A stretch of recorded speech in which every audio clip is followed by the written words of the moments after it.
Greetings dear motorsportsmen, and I'm happy to welcome you in the fastest and the sharpest review of Miami GP. Set and go. And we're gonna start with Q1. It was the closest session I can remember. 1.2 seconds from last to the first. 2.5 tenths to the drop zone. Oh my god, and look how mixed the grid actually was. But it is early to cheer, because we still remember that we have Red Bull in the game. The session had a high track evolution, and Red Bulls managed to score their times in the middle of it, and just chill towards the end of the session.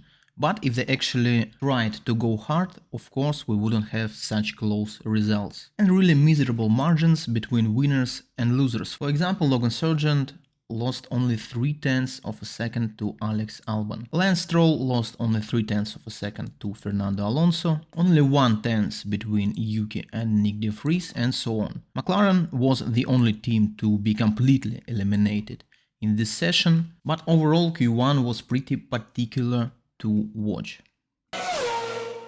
We move on towards my favorite section, lap comparison, and today we will compare Q3 laps of Fernando Alonso and Carlos Sainz. Fernando managed to deliver a breaking result of a second place. Of course, Charles' crash played a big part into it, but I have already covered it in a short video. So the shots are synchronized, and we actually see that Sainz have an advantage in terms of speed starting the lap. So let's move. We are in the first heavy braking zone, and we see Fernando braking earlier than Carlos. Difference between braking points is actually quite huge for such a corner. Sainz will brake later, and let's see what will happen next. They brake, they enter the corner, and here, if we recall to my last video, you can remember that Charles Leclerc was using his two-pedal technique everywhere, and we do not see such a technique from Carlos Sainz. Leclerc relies on this technique way more frequently. And we see actually Alonso is getting on the throttle, why not leaving the brakes, but from here Sainz is quite ahead already. So let's go forward. The second turn, and we see Sainz already having quite a huge gap. I will estimate it about 2 car lengths, but we also see him going off the throttle earlier, and Fernando actually having a greater exit speed, because at this point the speeds are particularly the same, but Sainz is way ahead. So I bet that Fernando will have a better exit from the first corner, and now we're already in the third corner. And a different approach to this fast sweeping part of a track. First of all, we see Fernando bringing way more speed. 10 km/h is actually a huge gap. Also, Sainz now uses this two-pedal technique, which works really well with Ferrari engine. But overall, it's still a win for Fernando, because he brings in more speed and will be able to carry a higher speed through this whole section. Now we move forward, and we again see Fernando's approach is more classical, pressing one pedal at a time, while Sainz just holds 2 pedals and just try to weight distribute with his brake.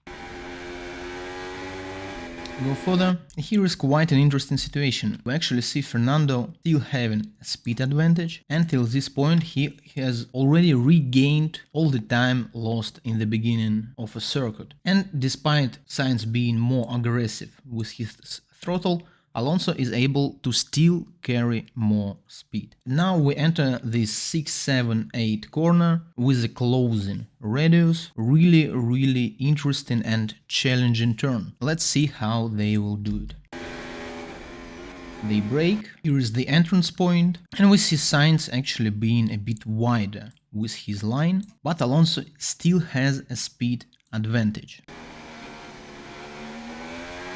Also we saw Sainz stepping on the throttle earlier, but Alonso still has the speed advantage, so he was able to carry this higher speed throughout the whole long left turn. And it is actually a great example that being more active with your pedal input is not a guarantee for being faster than an opponent. We saw Fernando working really smoothly with his inputs, but I bet that exactly this accurate work with his pedals allowed him to carry more speed with him and actually be faster. We see him winning 1/10 of a second in the first sector, and we see it on the onboards. Fernando is now ahead. So let's move on this long straight. I cannot remember, I suppose that some of these turns is actually called an official corner, but of course it's just a straight with the DRS zone, and they approach this huge braking zone, and again Fernando brakes earlier, just a bit now, but still brakes earlier than Carlos Sainz. They enter the corner, and we see Fernando missing the apex a little bit, but again Fernando is using two pedals just a bit, not so much as we see it from Charles, but I guess it's a loss on Carlos Sainz's part that he doesn't rely on this technique so much, which tends to work very well with Ferrari engines. Now check the lines because they will be quite different. We saw Fernando exiting way wider from the previous corner, and now Carlos is actually wider on the entry to the next corner. So the lines are quite different, but Carlos starts to use his brakes earlier than Fernando. And now we actually see this two pedals technique from Carlos. He still relies on it, but only in this mid-speed or fast-speed corners, but I guess he should rely on it everywhere, even in slow corners. So we go on. We see Fernando being way more classical with his inputs, and Carlos actually made some gains in this long mid-speed right corner. He is already quite visibly ahead of Fernando. So they approach the slowest part of a track, and we again see Fernando starting braking earlier. Actually, this braking zone is quite tricky because you have to start your braking while the car is turning. Your outer side is heavily loaded, and it's quite tricky to brake with the right amount of pressure. Not too much, in order to not lose the grip and not spin the car. But if your brake pressure will be not enough, you may actually miss the following corner. So we see Sainz braking way shorter, but now again check their lines. They enter the corner, first apex. Great, but the second apex is the main difference. We see Fernando actually attacking this heavy curb quite aggressively. Why Carlos Sainz didn't do it completely? His right wheel was going somewhere like this. And we see Sainz is still ahead for now, but Fernando carried more speed, he uses way much curb, and he will be way faster out of this slow corner. And those slow sections are the exact sections where you can gain lots of time. And here is the main example. They are particularly even right now. Maybe Sainz is just a frame ahead of Fernando, but they still are braking, and the next corner is very important because it leads to a long straight. And we see again Carlos Sainz actually being more precise with hitting the apex. Also he has a speed advantage now, also he is earlier on the throttle, so everything looks like he will gain out of this corner. But let's just have a look how it will turn up.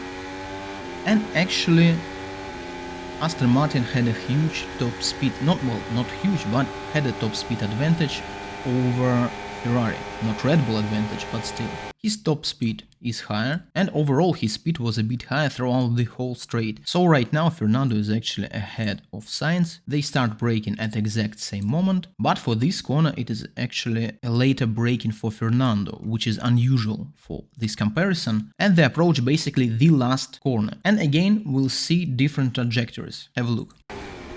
They approach, they enter, and we see Carlos having later apex. Alonso's apex was just a bit here. And for this instance I actually like Fernando's approach more, because the previous straight was way longer than the following straight to the start-finish line, which means that bringing in higher speed is more valuable than leaving the corner with higher speed. And that's why earlier apex is more profitable in my eyes. So it was the last corner. They both stayed basically on the racing line. But they cross the start-finish line and we see Alonso actually winning on the last sector, and at that moment it was a purple sector, being even faster than Sergio Perez on this one, which is quite an achievement considering Red Bull's top speed and the fact that last sector is basically one corner and a long straight. So, perfect lap from Fernando, he makes it to the front row once again, and we make it to the next chapter. Now, we move on and let's go into the tempo analysis. And I want to have a closer look into Ferrari situation. The thing is, in qualifying and in race basically, it looked like Sainz finally got the pace. We see him being a bit slower from the get-go, but actually in his last attempt in Q1, he outscored Charles just a little bit, but still he was faster. In Q2, he managed to put on a stellar lap, which allowed him to have only one attempt, while Charles had to do 2 attempts. And actually this Carlos lap is even faster than his final qualifying lap. So with this lap, he actually may be able to be on the front row. And then Q3, only 1 attempt, and do not forget that it was actually Charles Leclerc who failed on his final attempt in Q3 and stopped the action for everyone, but we again see Sainz being faster. Yes, Charles made a huge mistake in turn 17, which cost him more than half of a second, so he should be faster, because if we compare these 2 laps and look at the delta, we will see that actually Charles was faster than Sainz before his huge mistake. He was leading with 0.2 of a second, and after it he was losing half a second. But now the situation will be even more interesting when we will put Sergio Perez in this comparison and check his final lap. That Red Bull top speed is just overwhelming. 5 kph on the back straight, 5 kph on the longest straight, so Red Bull is basically still in a league of its own. But now it will be even more interesting if we will add Verstappen into comparison, because we'll see that actually his lap in Q2 was even faster than Sergio Perez's lap in Q3. So if not the mistake on his first attempt in Q3, if not Charles' mistake and hitting the wall, he should get pole position pretty easily. And for the last part of tempo comparison, let's add Kevin Magnussen in here, because Haas actually looked quite strong during the whole qualifying. And as we all remember, Kevin managed to take P4 in his Q3. So let's look where actually Haas was so good. And if we will have a look at the delta, we will see that all the fluctuations of Kevin Magnussen are actually the same as fluctuations of Charles Leclerc. It means that Magnussen drives his Haas, which is built like Ferrari, more like Charles Leclerc, which is a good approach for him and a chance to finally start outperforming Nico Hülkenberg, because for now Kevin Magnussen is losing 4-1 in qualifying score. Let's move on.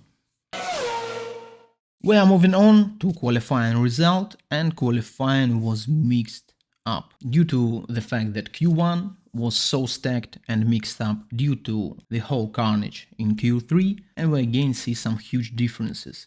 For example, between Lewis Hamilton P13 and George Russell P6, Kevin Magnussen P4 and Nico Hülkenberg P12, and of course Fernando Alonso P2 and Lance Stroll P18. And this whole messed up grid, in theory, should lead us to a perfect and interesting race. But did it play on?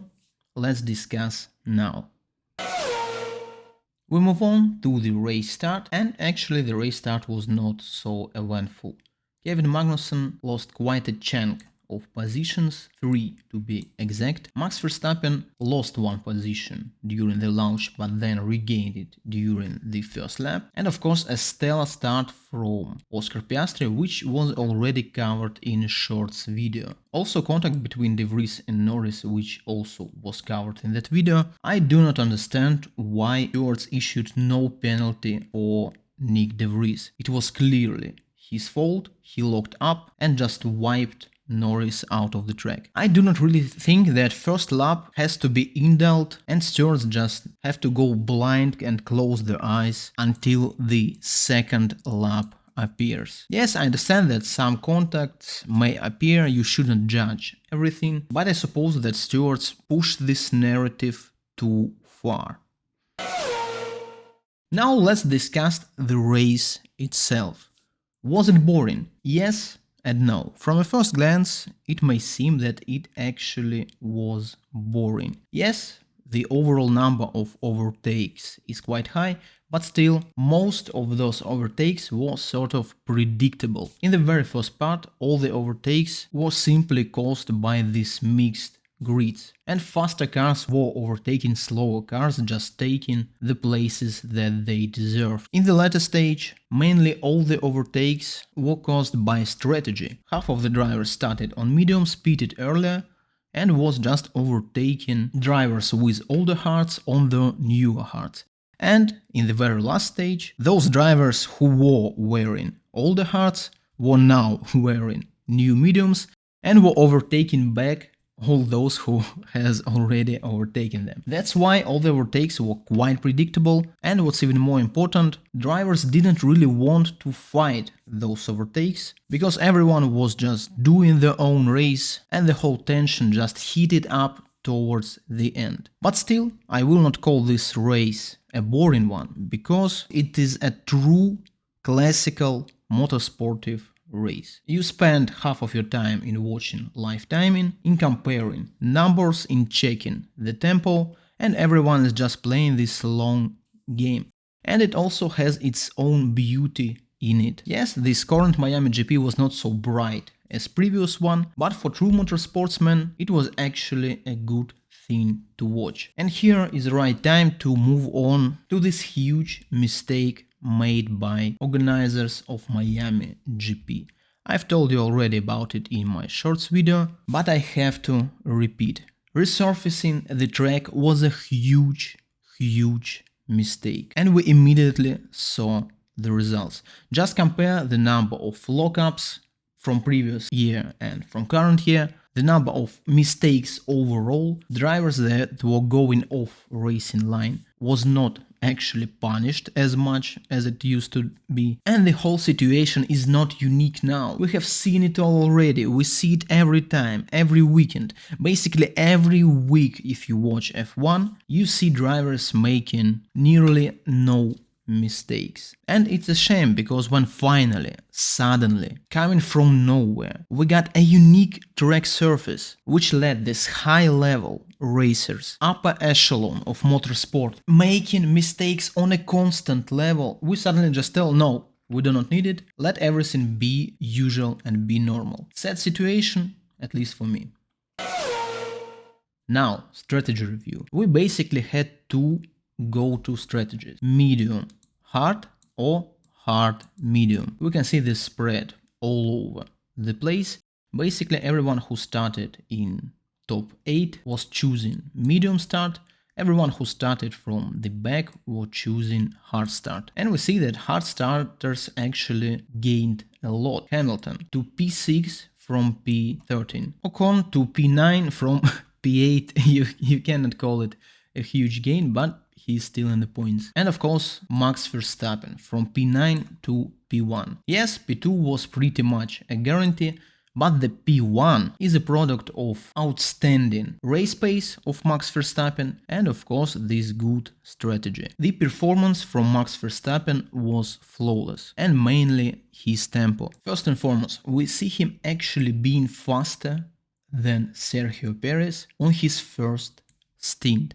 And consider the fact that Sergio was on a softer rubber. Then we see Max having overall the same tempo as Sergio Perez while being on hard tires that are 20 laps older. And of course, an easy kill for him in the end. And it is actually a huge strike towards Sergio Perez's confidence. Just from the last weekend in Baku, I told you that he should gain confidence based on the fact that he was able to match Max's pace, And what we see now, Verstappen completely outpaces Checo just a week later. But the main thing is also that this harder compound in the beginning and softer compound in the end just suits motor racing and current F1 more. Because you start with a huge fuel load, your car is heavy, your car is scratching your tires more, and you are not able to extract everything from a softer compound. But then the race goes on, your fuel load is getting lower and lower and lower,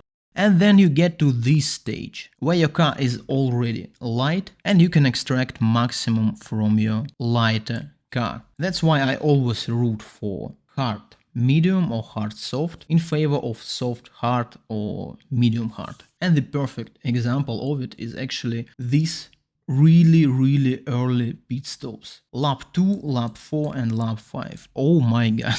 Yes, Logan Sargent made his pit because he had a contact with Lance Stroll. They had to change the front wing and Williams completely failed the pit stop. Apparently, extra 10 seconds was not enough for them to put on the front right tire correctly. That's a shame. But Norris and Piastri actually made the pit stops because the C4 compound was just gone in 4 laps. And it is quite funny because we see that C2 is able to cover pretty much the whole race distance and C4 is just gone in 4 laps. I don't know what Pirelli is doing, and overall this season I noticed that teams try to use those harder compounds. And let's break it down a bit closer. In the first race in Bahrain, C1 was the go-to compound. Also, lots of drivers were relying on C3. C2 didn't make an appearance so much, but Bahrain is a sort of an outlier of the whole races we had so far, and we didn't have a chance to see C1 again, at least by now. Saudi Arabia, everyone is relying on C2 and C3. C4 is barely even used. Australia, again, everyone relies on C2 and C3. C4 only used for those last laps. Then, the main thing, Azerbaijan, Baku. Everyone started on C4, but it was gone immediately. 8-9 laps in the race, everyone was just sliding in. So everyone opted to C3 and finished on this C3, which mainly led us to such a boring Baku race. And finally, Miami GP. And we again see that C4 is gone in 4 laps. I don't know what to think about it. It looks like a cruelty to me, I will be honest. Basically, everyone is just racing on C2 and C3. C2 is capable of covering the whole race distance. So the whole strategy difference is just gone. We always have one pit, and that's just a shame. And moreover, considering the fact that for the next race we again, like in Baku, have 3 softest compounds, I bet that everyone will just try to cover the whole distance on C3 with a small stint on C4, and the whole mess will again be boring like Azerbaijan. That's my official prediction, and let's move on. Performance of Max Verstappen was brilliant. We have already covered his tempo, but now let's talk about his overtakes and compare him to especially Lewis Hamilton. I saw a huge difference in the approach. Max Verstappen is maybe the only driver who is really prepared to take risks. I don't know why, but most of the drivers for some reason forgot that overtakes is not something that is just given to you. You have to take it. In order to take it, you have to take risks. You have to maybe dive in a little bit, to go for overtake in some unexpected spots. And when I saw Verstappen's overtake on Pierre Gasly, overtake on George Russell, my initial thought was, wow, that's quite a risky move. It may be dangerous. But then I thought, yes, it's a risky move. And it has to be risky. Verstappen had to overtake those cars immediately if he wanted to fight for the win, and he was willing to take the risks. And then I see Lewis Hamilton, who is struggling to get by Alex Albon and overtakes him only on a straight with a DRS, spent, I don't know, 10 laps behind him. Then he spent next 10 laps behind Nico Hülkenberg, and only when Nico finally lost all his tempo he was able to make an overtake, which resulted in nearly 20 laps spent behind a slower car. And if you put these 20 laps in this whole equation, that risk that Max Verstappen is willing to take actually looks worth it. Yes, you can tell that Max Verstappen is driving Red Bull and it is easy for him to overtake, but the thing is, those overtakes on Russell and on Gasly were not easy. The double overtake on Charles Leclerc and Kevin Magnussen was not easy. He was risking in them, and he was prepared to risk. The results of Miami GP. Everything has been already said about P1 and P2. Great job from Fernando Alonso. Made some overtakes on track, stayed cool, didn't land anyone here to get close. The fourth podium in 5 races.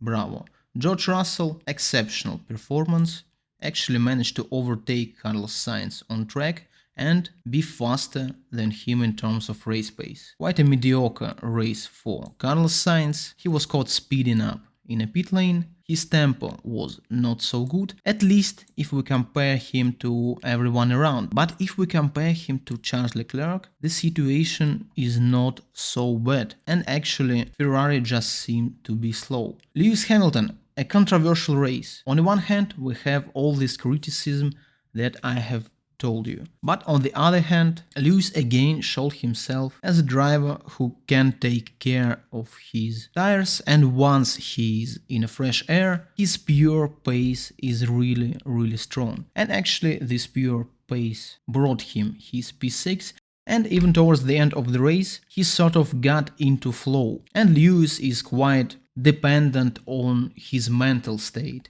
as I would say it. If he feels himself fast, he will go for overtakes. But if he doesn't feel himself fast, if he doesn't feel this connection with the car, he will just stall behind the cars. So the whole GP is quite controversial. But Charles Leclerc is actually the main loser of this GP. Mistake in quali, spent the whole race behind Kevin Magnussen and had no tempo overall. And a good race for Alpine. P8, P9, they finally was looking strong in Miami.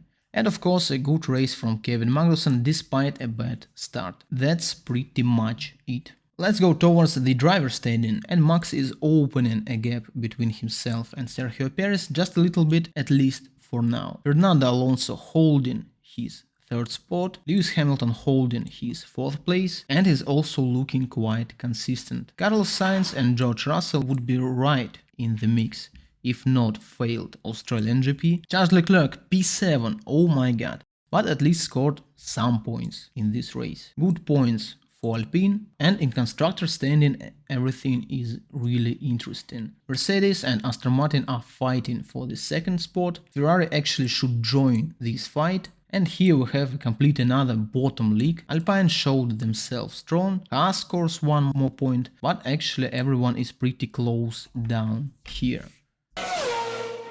So this is it, dear motorsportsman. Thank you very much for your view. I tried to mix up my video a little bit in order to make it as fast as possible. So please leave your feedback if you like it, if you didn't like it. Don't forget to subscribe to the channel. Leave a comment if you want to support me, and if you want to discuss something, set and go. I want to be the greatest. Everybody on the fake shit. I look around and feel like everybody is the fakest. I make this every day and I'm impatient, hoping one day I blow up from the basement. Statement, the top is so vacant. I don't hear shit that I think is amazing. Waiting for my day when I'm playing sold out shows for 1,000 faces. Hey.